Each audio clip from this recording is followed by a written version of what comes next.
I learned it. I was probably in junior high when I realized, okay, because I always wanted to get out of Mississippi, and I was trying to think how I could do that. And it was in junior high that I was like playing on the varsity soccer team that everybody was like, oh, you're going to play in college. And I started thinking about it. I'm like, all right, this is my ticket out of Mississippi. All right, I'm going to get really good at soccer. So I'm very used to, I don't want to say pain, but like, endurance sports. I run marathons, and then soccer, 2-a-days in the Mississippi heat every single summer.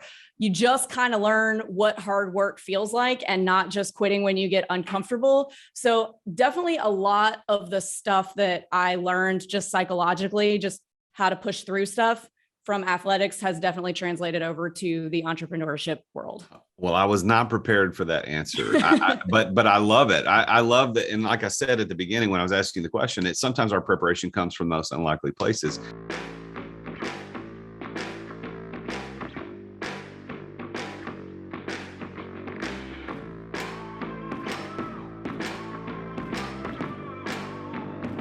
In today's ultra-competitive business world, being a successful entrepreneur or business owner can be very challenging. Fortunately, contemporary times have blessed us with resources for tackling those challenges and getting us to success more quickly than we could have imagined. Welcome to The Root of All Success with the real Jason Duncan, a podcast that explores how the world's most powerful entrepreneurs grow incredible companies. This podcast looks at the 5 keys to unlocking success as an entrepreneur. A successful educator turned entrepreneur, Jason's mission is to use his gifts of teaching and leadership to help others get the results they want out of life. Join Jason every week and learn the keys to grow a truly successful business. Well, welcome back to another episode of The Root of All Success. We release this episode every Tuesday morning, and I want to say how grateful I am that you're listening. Really, really, I am. Thank you for listening. Thank you for taking the time to do it. And I don't listen to all of my shows, but I do listen to them. And I'm really amazed at how good the guests are. You guys have recommended some of the most amazing guests. And I love doing this show because I get to talk to some great guests. So I love that you're here. Thank you for subscribing. Thank you for leaving me 5-star review. And I know every podcast you listen to tells you thank you for that, or go subscribe. And how many times have you listened and you didn't do it? So for whatever it's worth, if you could hit the pause button right now and then go and subscribe and leave that quick 5-star review if you think it's worth it. And that helps me out so much more than you can ever imagine. It's not just for ego. It's actually for the way that we get this podcast out to more people. So please go leave a review and subscribe. Also, if you don't watch this on YouTube or C-Suite TV, you can go watch us on youtube.com/TheRealJasonDuncan. And you can see our guests today and all the guests. And today I'm coming to you live from my home studio in Gallatin, Tennessee, just north of Nashville, on a cold January day. This one was not being released until February, but it'll be cold then too. So let me introduce today's guest. Today's guest was named one of Wall Street Journal's top 100 and Newsweek's top 500 agents in the year 2020. And her team, the Short Term Shop, which we're going to talk a lot about today, was named to the Wall Street Journal top 50 teams in 2021. And I think you'll hear her say, I think she says that they're number 12 in the country. And that's pretty phenomenal. But she and her team at the Short Term Shop focus exclusively on vacation rentals and short-term rentals and the clients who buy those. And she sold over just last year in 2021, they did 1,025 transactions for over $650 million in 1 year. And she's done over $1 billion since they started in 2017. And you're going to hear her say that they're on track this year, 2022, to do $1 billion in a single year. Listen, folks, you got to pay attention to this lady. She's amazing. An investor herself with a portfolio of over 105 properties, she specializes in connecting investors with short-term rentals with the highest ROI potential. And then she trains them, and she trains them to manage them from their smartphone from anywhere in the world. Avery Carl is a beast. She is amazing, and I'm so glad to have her on the show. Well, Avery, welcome to the show. I'm so honored that you're here. It's going to be a great conversation. Thanks so much for having me. Well, I always say that your network is your net worth, and I love how I get connected to some of the coolest people doing this show. And you and I were connected through our marketing company, To Market Media. And we had our first conversation like 9 months ago. And now finally, here we are doing the show. But I've become a fan of your show. You've got a podcast. Talk before we get into the meat of our discussion. Tell everybody about your podcast and what you do with your podcast. Oh, yeah. So my podcast is called The Short-Term Show, and it is all about investing in short-term rentals. We interview different short-term rental investors or people who have businesses surrounding short-term rental investing. That makes it easier. So we get CPAs on there, attorneys, people who, whenever people want advice on what they need to do about X involving short-term rentals, so the Short-Term Show, you can find that on any of the podcast players, just like you're listening to this show on a podcast player. And she interviews some really cool people. I was listening to a couple of your episodes yesterday, and there was a guy who was active military, and I think he owned 7 or 8 doors, and they were providing really good cash flow, and he had a lot of equity built up in them. And it was interesting to hear how he positioned himself over the years and did it wrong and then figured out how to do it right. And I think what's interesting about what you do is that you show people like that guy, I can't remember his name, but like that guy, that they have this idea, they want to do something, but they're doing it all wrong. And it's not that it's wrong in terms of they're doing anything illegal. It's just they're not maximizing the ROI, the return on that investment. So, and that's what you specialize in. So I want to ask you this to get started. How did you go, looking back into your life, when did you have the first inkling that you were going to be in the entrepreneurial world? Was it as a kid, a teenager? Was it as an adult? When did that happen and how did it go?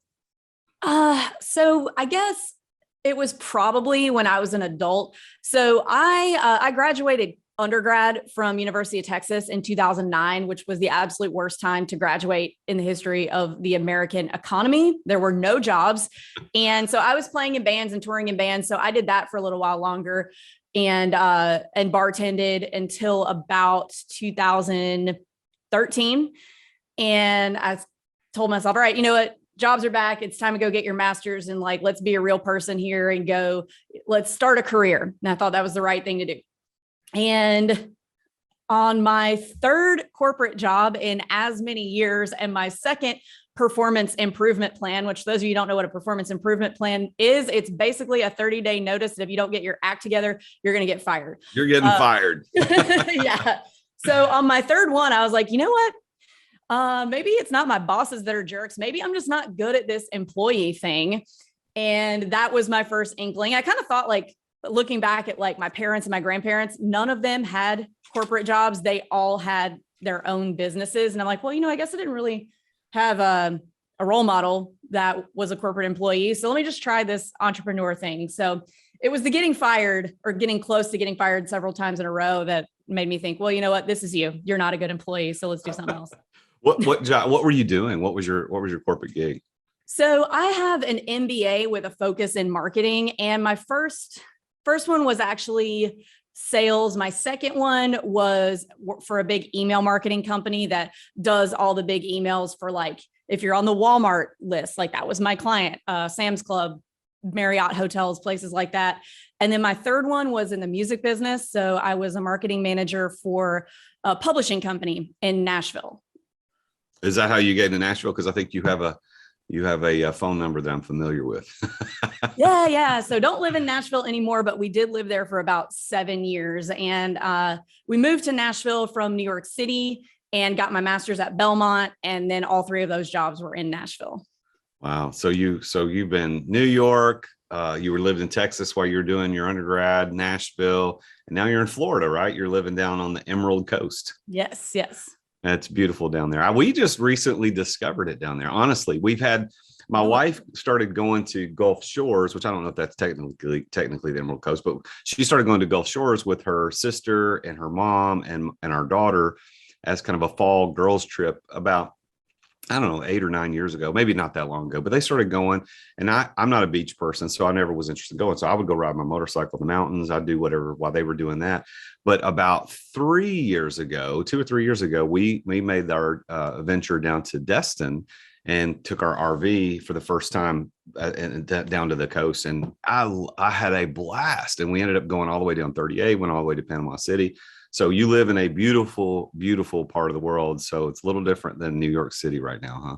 Yes, it is. Although all the New Yorkers are moving here. That's right. It's good. We just hope that they're refugees and not ambassadors, right? So let's talk entrepreneurship. So you had the first inkling that you were going to go into entrepreneurship because you weren't very good as an employee. And I concur with that, because right now, if I had to go work somewhere, I'd be a terrible employee, and after owning my own business for so long. Was real estate the first thing you attempted to get into, or was there something else? It was real estate. And that kind of happened at the same time that my last job was starting, during, and ending. We bought our first investment property while I was at that job. And then our second, and then our third is the one that made it to where, okay, I can quit this job and figure out what I'm going to do off of these 3 investment properties, which ended up being selling investment properties and then buying more investment properties and just being a real estate investor and then having the short-term shop. Who was the person that kind of gave you the idea that getting into real estate was something good? Did you watch an infomercial late at night? Did you have somebody that you were looking up to? Why real estate? Well, we being my husband and I kind of backed into it. So when we moved from New York to Nashville, obviously I didn't have my license yet. We went to buy a house, and our real estate agent at the time said, "Oh, you want to buy in East Nashville? It's appreciating so fast. Your house will be worth $100,000 more than what you buy it for next year." And we said, "No, thanks. We're coming from New York City. We're sick of neighbors. We're moving to Tennessee. We want to be out in the country." So we bought something out in the country, but we thought, well, we have a little money left, so maybe we should buy one of those properties and see what happens. And I mean, I can go into that in as much detail as you want, but basically we had no idea what we were doing in terms of real estate investing and bought something knowing nothing. But luckily, and it was just outside East Nashville in Madison, but it ended up being a really, really good one. And then over the course of the first few months of getting those rent checks, we thought, okay, this is something that we want to make a business out of. This is a lot of money to us that we're getting monthly, and let's buy some more of these. So then we started educating ourselves on real estate investing, and I got my license over the course of that time, so that I could collect those commissions, because I was not making any money. I was making $37,000 a year at my corporate job, and also because my husband is a terrible client, and I was constantly apologizing to the agents that we were working with. I'm like, "Oh my God, I'm so sorry. He's a New Yorker. Like, we're in the South now. I'm a Southerner." So I'm like always over apologizing for inconveniencing anyone in any way. And he's over here like breaking people's knees. And I'm like, "Oh my God." So I just got my license for that, but that's how it kind of evolved. So you get into real estate kind of accidentally, which I love that story, because I consider myself an accidental entrepreneur as well. So you got in accidentally, but you thought, wait a minute, I'm making money and I'm not really having to do that much. And I don't want to downplay the fact that I don't want to make it sound like real estate, you don't have to ever do anything. But in terms of income potential versus action, things that you have to do, it's pretty high on income versus action, I think. And that's why people are attracted to it. So you did that. What year was that where you had that property in Madison? That was 2016 that we bought that. Cool. So we're not talking that long ago. So what was that, 6 years ago? I mean, that's not that long ago. And as I said in the intro, just this past year in 2021, you did over 1,000 transactions and sold over $650 million. So you went from accidentally being a landlord and owning an investment property in Nashville, the Nashville area, to now having 105 doors, 100,000 transactions last year. Did you even imagine that was a possibility? I mean, was it a goal plan that you said you were going to do, or is this kind of like, you just pinch me? I'm enjoying life. It's more of a pinch me thing. So when you get into real estate, I mean, if you're as a real estate agent, 10 deals a year is considered a really good, that's a good agent. And to build a team and do 1,000, that's like, people don't do 1,000. There are very, very few teams in the country that do. We're actually, I think, the number 12 team in the country right now. And we're the only one that doesn't sell primary homes. So it's something that kind of hasn't been done before. And I didn't set out to say, well, I'm going to do something that nobody's ever done before. I just kind of followed what I knew about, what my expertise were. And it became this big thing. Well, listen, I haven't had a ton of people on the show that could say they've sold $1 billion of anything. and you started in 16, 17 and you sold $1 billion. So I want to take a moment to let that sink in for the listeners that I'm talking to Avery Carl, and she's with the short-term shop, and they've done $1 billion in sales. I mean, that, and it's only in short-term rentals and vacation rentals, which is, as you said, is a completely different market than primary residential home sales, which is what most realtors are in. Why do you think, let me back this up. What do you think it means? What does the word success mean to you? If you think about, because I would say, and I think the listeners hearing this would say, yeah, you're very successful with a B, billion. Like that's a cool thing to say. But what do you think success is? In your own words, what does success mean? For me, it is being financially independent enough to have the freedom of time. So like after I get off this podcast, I can keep working on things. I've always got a list of things I need to do for work, or I can go take my kids to the park. That's success to me. I love it. So with that as a definition, do you consider yourself a successful person? Yes. Short and sweet. I love it. I think I love the confidence. And every time I ask that question to guests on the show, I get this mixture of, well, 50% of them might say, well, yeah, I think and the other would be like, yes, hell yeah, I'm successful. I mean, the numbers don't lie. And the fact that you define success as freedom of time, I'm with you on that, because in my goals that I set in 2020, we were all trying to figure out what the world's going to be. So I was sitting down and I was reading The 7 Habits of Highly Effective People, and I was setting goals. And one of my primary goals in life is to have complete freedom over time, energy, and money. And I'm not there yet. I'm working towards it very diligently, which is why I'm working with you to help me get into the short-term space. So I don't want this show to be about me. I want it to be about you. But I am, just to let everybody know, I believe in you enough to not only invite you to the show, but I'm ready to double down on short-term stuff. We got some cool stuff, cool ideas. Mm-hmm. Tell me a cool story of how you failed miserably in a short-term rental that you bought or you sold. Like, people need to hear that, okay, $1 billion salesperson also made a mistake and that you recovered from it. So can you think of one that you're like, man, yeah, I screwed this one up? So I haven't had any like horrific failures yet.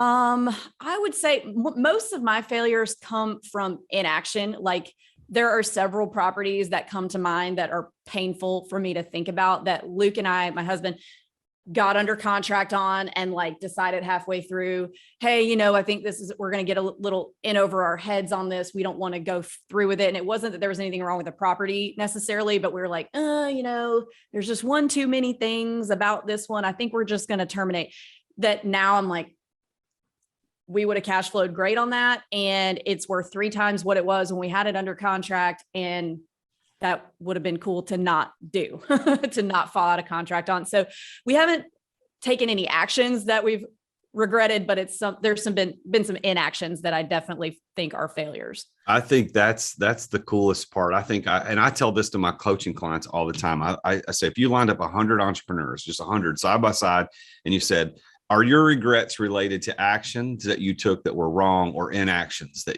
and all 99 out of the 100 would say inaction. It was something that I didn't do that I should have done.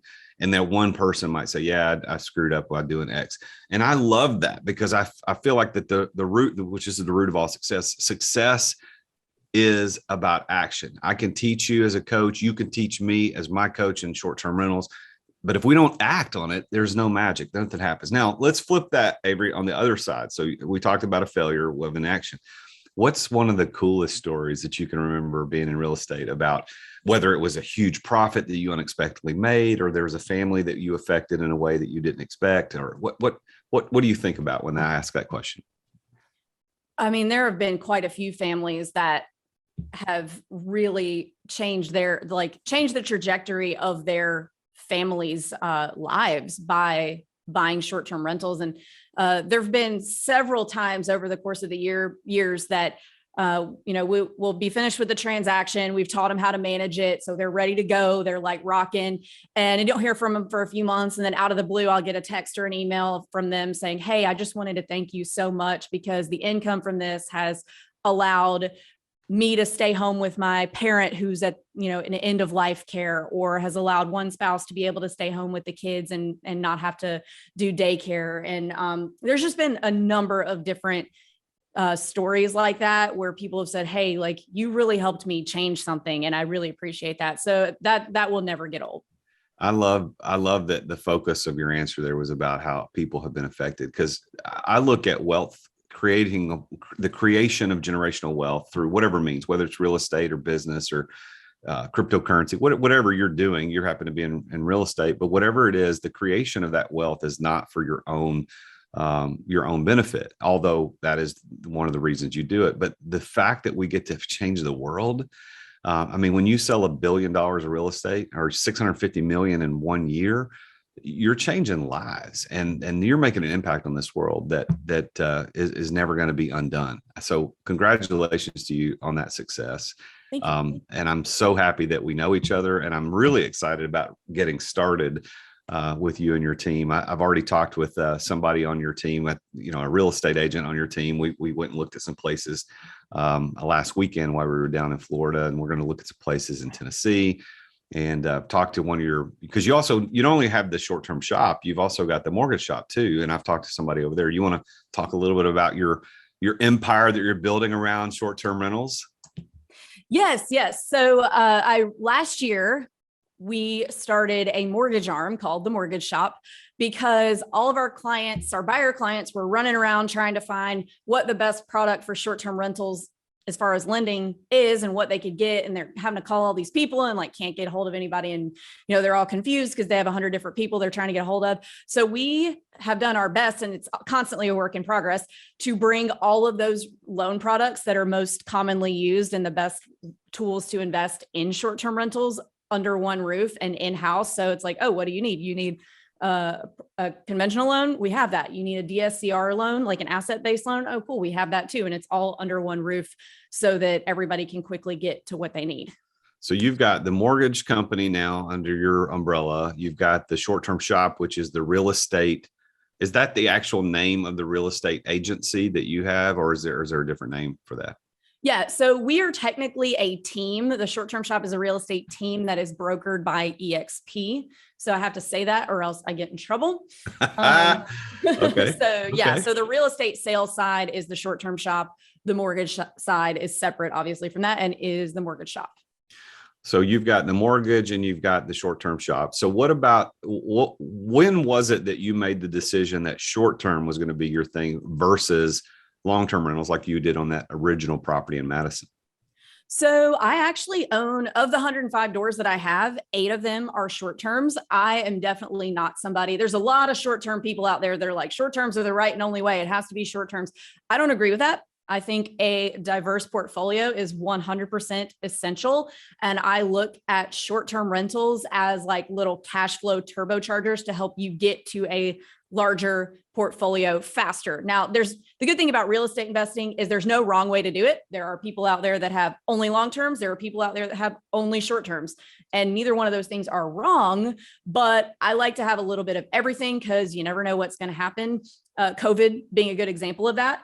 We thought in the first round of COVID in February 2020, we were like, oh, crap. There go the short terms. Here it is. It's finally here. The short terms are going down. But good thing we have all these long terms, because we don't have to worry about it if the short terms go down. Well, actually, it ended up being the opposite that we needed to worry about. The short term shut down for 2 weeks, and then everybody was so sick of being in their houses that our doors blew off, and we made more money than we ever have in short terms, because everybody was dying to get out of their houses. And so they were renting all of our properties. But we had to worry about our long terms with the eviction moratorium. So it was the opposite. So you never know what's going to happen or which asset class is going to be affected. So I think it's good to have a little bit of everything, but you're using the short terms to buy more long terms or more short terms, just more real estate, period.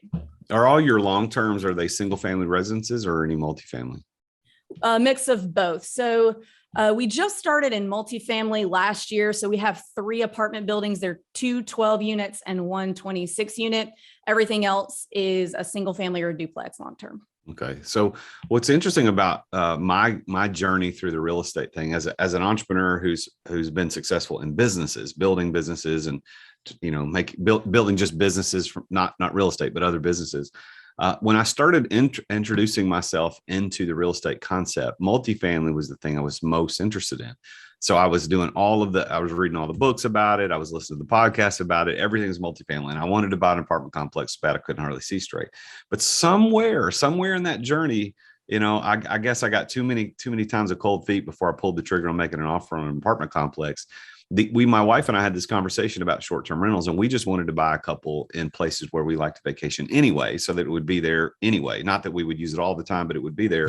And then we had a conversation, and it's attributed to her. I give her the credit for this, but she said, rather than go and buy another business, because we're looking at doing that, why don't we invest in some short-term rentals and just make that our thing? And I said, wow, that's a great idea. So, but I love your focus that it's not just short-term, that you can do long-term and short-term to have that diverse portfolio, because had you not had that, COVID might've been a completely different experience for you. So let me do this. So Avery, on my show, I've got this theory, and I share this theory with my guests, and my listeners are very familiar with it. I've got this theory that there are these 5 keys to success that every entrepreneur who's reached some level of success has used to unlock that. So for you, you've unlocked, just last year, over $500 million in sales, 1,000 transactions. You've got a lot of success in real estate. So you unlocked that somehow. And I believe that these 5 keys that I want to list for you and get your feedback on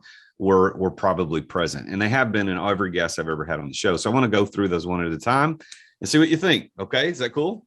Yeah, let's do it. All right. So here's what they are. So I'll start with the first one. The first key to unlock success, my theory is that it's passion.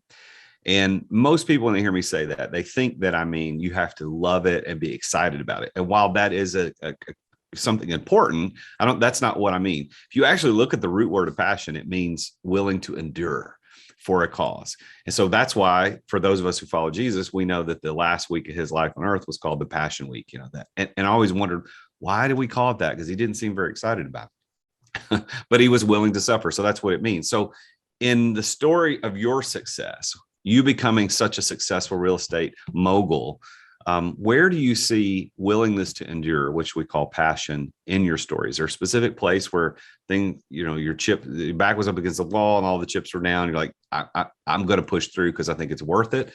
Did passion play a part of your success? Yes, absolutely. Especially in the beginning, when the saving of down payments was a painful process, because we didn't start with a lot. So, I put us on my husband will say he put us, but it was not him, on a $20 a day budget for 18 months. So that wasn't including bills and mortgage and everything, but just like, this is what we're spending on food and gas, and that's it. 18 months of that. And to save for our first down payment. So without having done that 1, 2, 3 rounds of down payments, we might never have gotten started. Yeah. Well, so what were the down payment amounts and percentages back then when you got started? Were they? My goodness. Yeah. So that was to buy that first property, which we bought for $122,000. So it was a 20% down payment on that. So whatever that comes out to. Yeah. 20 something $1,000. Yeah.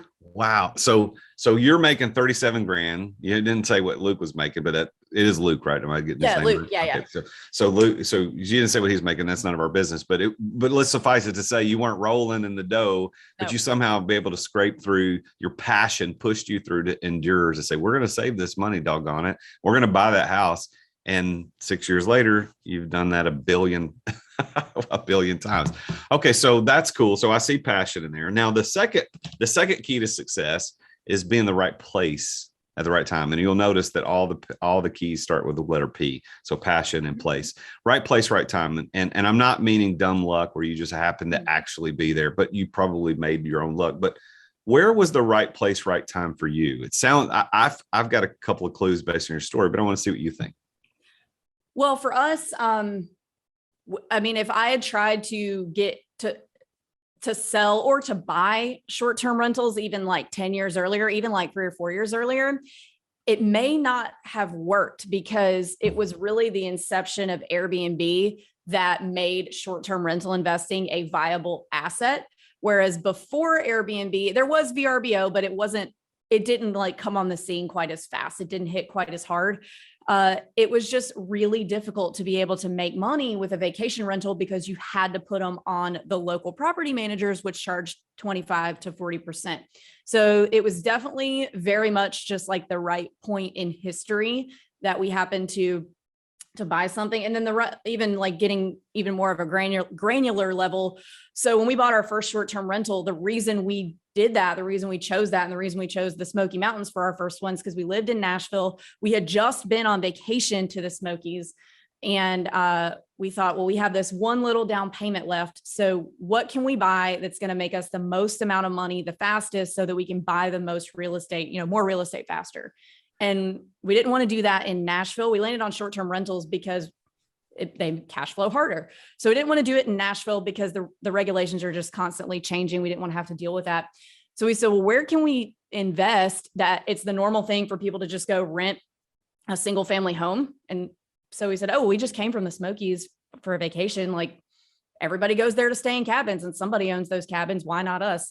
So that's where we went. That's what we bought first. And so a couple of right place, right times, probably more than that. Well, so that's the thing. I think that people listening to the show, entrepreneurs out there who can't figure out what's the next thing, they're not paying attention. And I really think that paying attention is a big key to success, even though it's not one of my 5 keys. I think that you got to know where you're at, what place in time, what place physically and geographically are you where you can capitalize on that. And you took, you had nothing to do with the timing and like the era that you lived in, but you did pay attention to what place. And I like that you said, well, where is it normal for people to do the thing that we want to do in Gatlinburg, Smoky Mountains, Pigeon Forge, Sevierville, all the, for those of us that are in this area, we know what that looks like and what that means. And you're right. It's like, I don't know if anybody lives there. Every time I run into somebody says, yeah, I live in Gatlinburg. I'm like, really? I didn't know anybody lived in Gatlinburg. Everybody's from somewhere else. Okay. So you got passion, you got place, right time. Now the third key is people. It's knowing the right people. So who have been the right people in your life that actually pushed you to the success you experience today? Oh, my husband, for sure. I have great ideas all day long, but he's the trigger guy. He's the person that, like, even if it's not a good idea, he's just going to do it. If he gets an idea, it's done. And I'm like, well, no, like, let me just figure this out really fast and make sure I can do this. So I will end up, without him, I'm just a list of ideas that never get done. And he's the one that's like, all right, let's do it. We're done. We did it. So definitely my husband. So kudos to Luke for being a big, important part of your success. Now, you said earlier in your story, when you were kind of analyzing the fact that you were on this performance improvement plan for the 3rd time and maybe employee life wasn't your thing, you mentioned that your parents and grandparents, if I remember what you said, had businesses of their own. Is that right? Yeah. So what businesses were they in?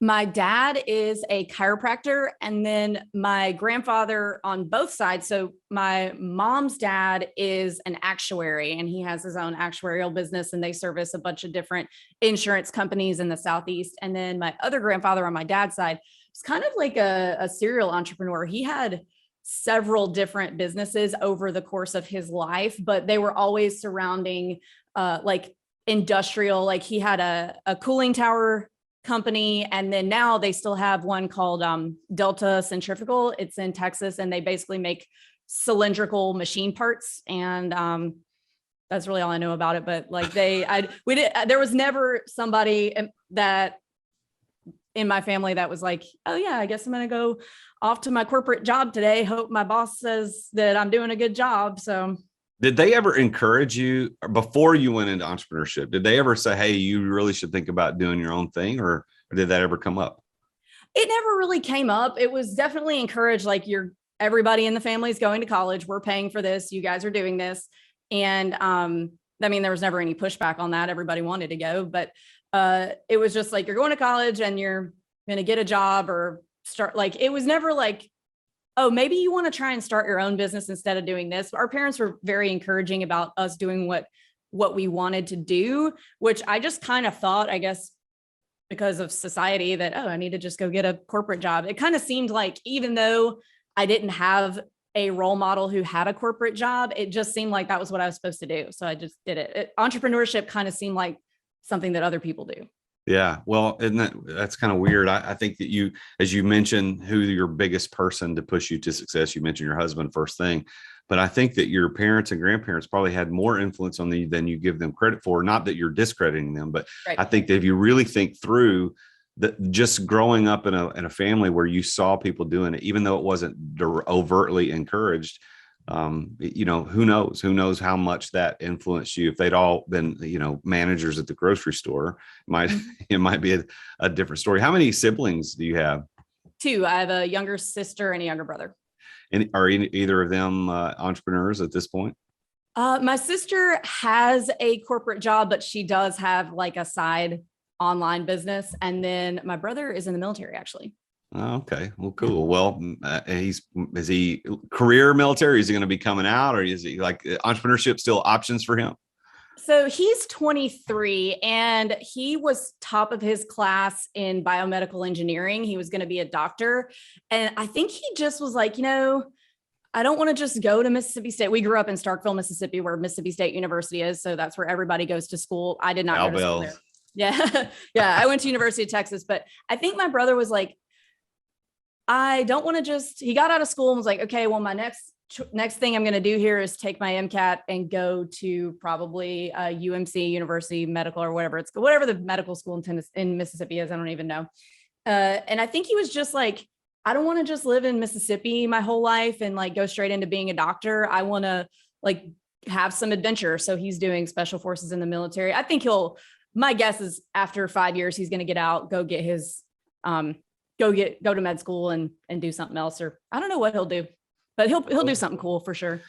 So you've got passion, you've got being in the right place, right time, and the right people. So the fourth key to success that I find is pretty prevalent in everybody's stories is that of preparation.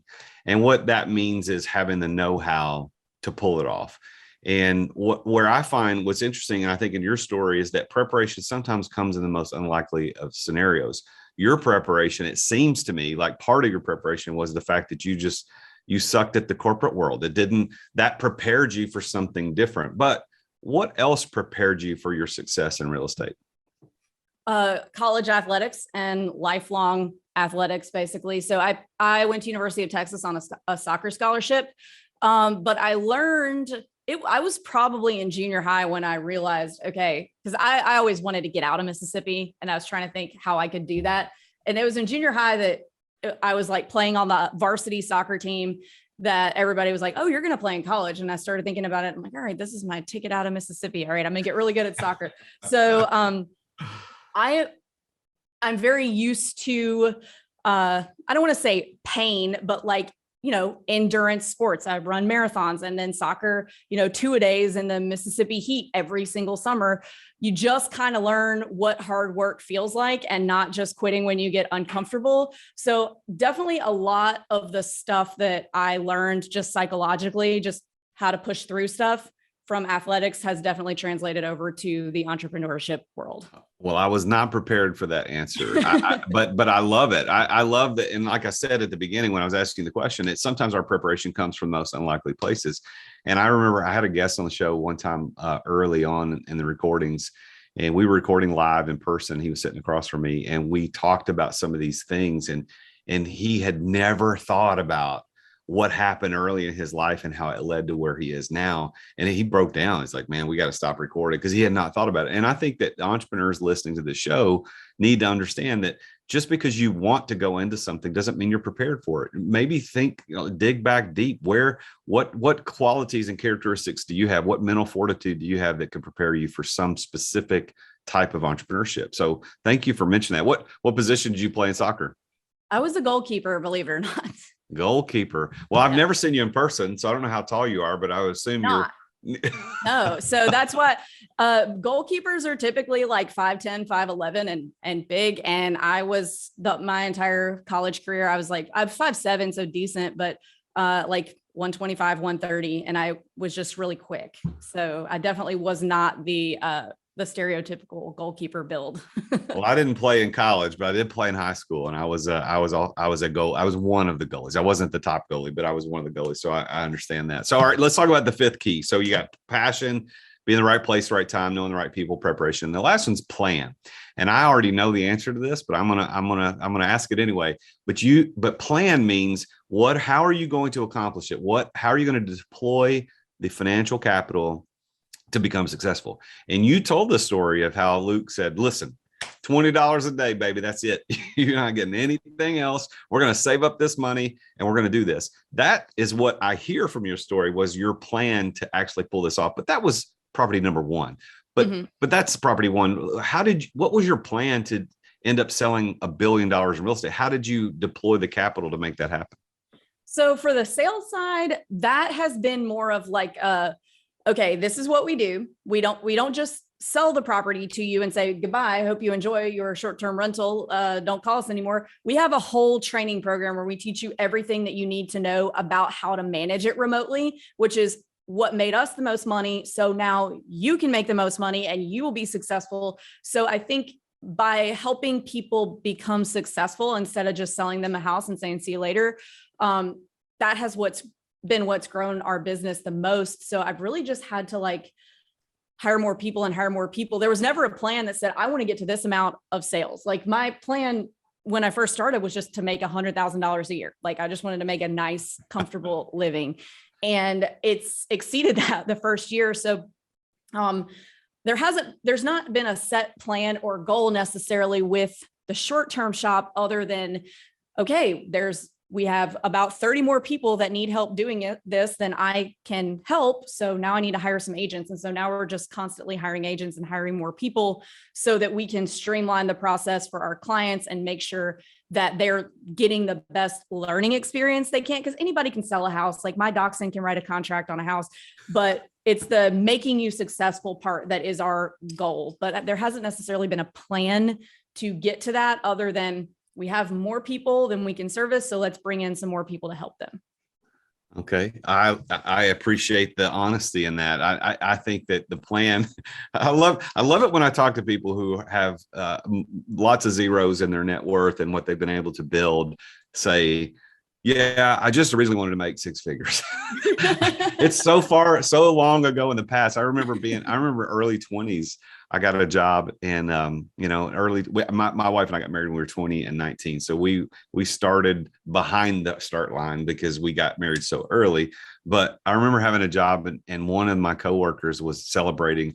He said, if I keep this up, I'll make $50,000 this year. And I was thinking, man, I don't know if I'll ever get there. And then of course you get past that and you want to get 100,000.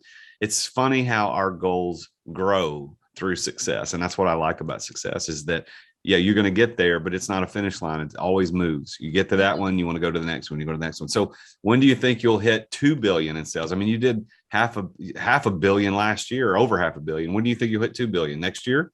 We may hit the billion mark. The 2 billion mark the end of this year. So we're on track. I mean, it's only January, but basing our numbers this January off last January, if the rest of the year continues the way that it is, we will do $1 billion this year alone. Wow, that's phenomenal. Congratulations. You deserve claps. I don't have any sound effects where I'd put sound effects in right now. So I'm really looking forward to working with you on getting into our short-term building an empire, hopefully. But we're going to start with 1 or 2 properties and see what happens. But I'm really excited to work with you and your team. Everybody's been fantastic so far. So this is really cool. Now, how I'm absolutely positive there are some real estate entrepreneurs listening to this show right now. So what would you say? What's your piece of advice to them? They haven't started yet. What do you say? This is what you should do. Stick to what you know. So when I first got my license, I was still trying to do all kinds of real estate. Like, let me sell your primary home. Let me help somebody buy your primary home. And I did not the gas pedal did not get pushed all the way down on my success until I said, I'm not trying to sell this kind of real estate anymore. I'm focusing on my short terms or on selling short terms because I wasn't good at selling primary homes. But what really pushed it over the edge was a friend of mine from Texas. Her parents were moving to Middle Tennessee and she sent them to me to help them find a house. They ran me all over Middle Tennessee for 4 weekends straight. And I mean, they would want to look at something in Clarksville, which is way up by Kentucky, and then also want to look at something like way down on the Alabama line in the same day. And so we're talking 6, 7, 8-hour days, 12-hour days sometimes, every weekend for 4 weeks. And then they fired me because we were in one of these weird little towns 3 hours from Nashville looking at a mobile home. And I did not know where to find the serial number on this $50,000 mobile home. Keep in mind, I just sold like $3 or $4 million worth of short-term rentals the month before, but I didn't want to pigeonhole myself. I never wanted to be the short-term rental girl because I said, you're pigeonholing yourself. You don't want to do that. But after driving away from that, I said, I'm not selling this stuff anymore. I am not that person. I'm this person over here. This is where my money's coming from. So I'm going to focus on where the money's coming from. And that's what I'm going to do. So I would say to a new agent, focus on what you know. So if you're selling primary homes and you're I'm trying to think of something that's not a fair housing violation, and you're 21 and you want to focus on first-time home buyers because that's what you just were. You just bought your first house, then do that. Or if you are, coming from the tech sector, like you've had a tech job and you're sick of that job and you want to be a real estate agent, well, focus on people in the tech world and finding them properties. So stick to what you know. It's okay to niche down. The pigeonhole thing, that's a myth. And I had to learn that the hard way. Well, I heard one of my mentors tell me a long time ago that the word focus is really important, and it stands for follow one course until successful. And that seems to be what you've done. You followed one course and you've become successful, and that's in short terms, selling short terms and vacation rentals. And so I think that's great advice. Stick to what you know. Now, how would people get in touch with you? I'm sure somebody wants to reach out and they want to know, hey, I like this lady. She's successful, and I want to follow in her footsteps. What's the best way for people to reach out to you? So you can follow me on Instagram. It's at The Short Term Shop, or you can go to our website to schedule a consultation if you want to buy a house with us at theshorttermshop.com. Theshorttermshop.com or The Short Term Shop on Instagram, right? Mm-hmm. Now, you also have, I think I heard on your podcast, and correct me if I'm wrong, but I know you have a private group for your clients that actually are buying and selling with you, but you have now, I think you said an open one that's for potential. Is that right? Yes. So that one, I guess we haven't talked about the book yet. The public group, for those of you who want to just learn more from other investors in the short-term space, is the same title of my book called Short-Term Rental, Long-Term Wealth. That came out in October or November, and it was #1 in 4 categories on Amazon, which seems ridiculous to me. It's absurd, but.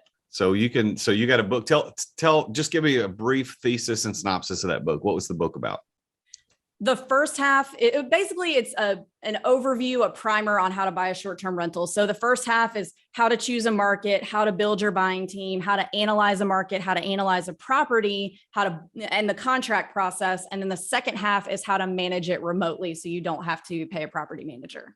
I love that. I love that part of it because I'm the exit guy. I teach people how to exit their businesses without selling them so they can live the exit lifestyle.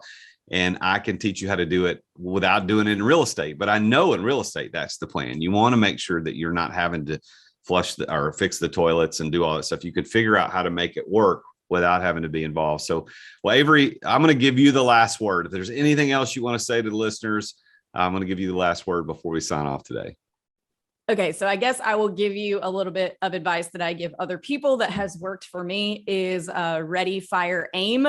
So learn as you go. Don't wait until you decide it's the perfect time, because it's never going to be the perfect time. That is very true. Well, Avery, thank you so much for being on the show. It's been an honor, and I can't wait to work with you and your team to really dig into my own empire in the short-term rental shop. Thank you so much for being on the show today. Thank you so much for having me. Well, there you have it. Another very successful entrepreneur, Avery Carl, has sold $1 billion worth of short-term rentals and long-term and vacation rentals. And just in about 6 years.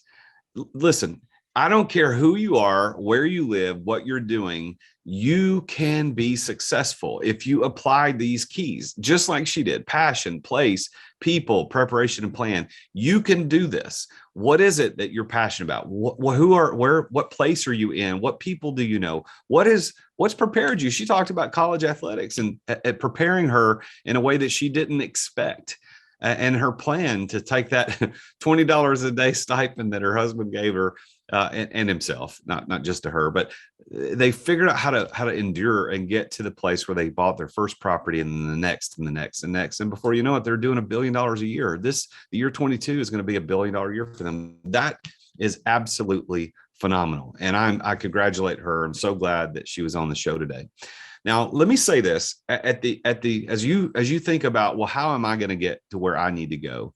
You need a coach. I'm hiring Avery to coach me, and her team they're going to coach me through short-term rentals. I'm in the process of making some big moves myself. I'm planning to sell my own primary residence. I'm going to take all the capital because the house is appreciated so much. I'm going to roll that into short-term rentals. We're gonna live in a rental for a while because we believe that right now is the time. I'm gonna go through a short period of not living in the house that, we live in a very nice house now. We're going to be going to a rental, but I'm doing that because I see the potential of what, for me, short-term rentals can add to my portfolio as I purchase other businesses and I continue to grow my coaching platform. I want to offer you an opportunity to get involved in my coaching platform. It's only $55 a month to become a member of the Successful Entrepreneur. I provide live group coaching every single week, almost every single week, to all my members in the TSE, the Successful Entrepreneur. And it's only $55 a month, dollar for dollar. It's the best coaching dollar you're ever going to spend. I do twice a month. I do an open group coaching Q&A. So you and everybody else who's in the program can log in, and I do in 1 hour called Ask Jason Live, where you just ask me live questions live there, and I answer them the best that I can and provide that. And then there's also a content library with all the previous recordings of Ask Jason Live. I also do a success lecture once a month where I talk about things like how to double your revenue without increasing fixed overhead, or how to stay laser focused on your vision. We talked about focus today in the show with Avery. That's also included. And then I also do 2 Entrepreneur Master Series every month, which I'm going to ask Avery to come on and be one of my guests, my masters on that show. And we talk about, it's kind of it's a program, 90-minute program twice a month, where you can log on as a member of TSC and watch me talk to someone, and we dive deep. Like today was about her story. It was not surface level, but it was kind of the high end stuff. When she comes on the EMS or the Entrepreneur Master Series, we're going to do a deep dive into how she did it. How do we do it? Where do you get the money? How do you get the money? That's what you get access to. It's only $55 a month. Go to therealjasonduncan.com/TSE, as in the Successful Entrepreneur. Therealjasonduncan.com/TSE. Sign up today. What are you waiting for? This is going to change your life. Getting access to the coaching that I provide, plus access to all of the members all over the world through the online forums that we've created on our website. So go to therealjasonduncan.com/TSE and sign up today. Well, tune in again next week when I talk with yet another very successful entrepreneur about his or her journey to success and how these 5 keys of success played into their story of success. Until then, I'm the real Jason Duncan, and Jesus is King. Thank you for listening to another edition of The Root of All Success with the real Jason Duncan. If you've enjoyed this week's episode, we invite you to visit therootofallsuccess.com to access the show notes and other helpful resources. Take charge of your business. Grow it from great to incredible. Join us again next time here on The Root of All Success.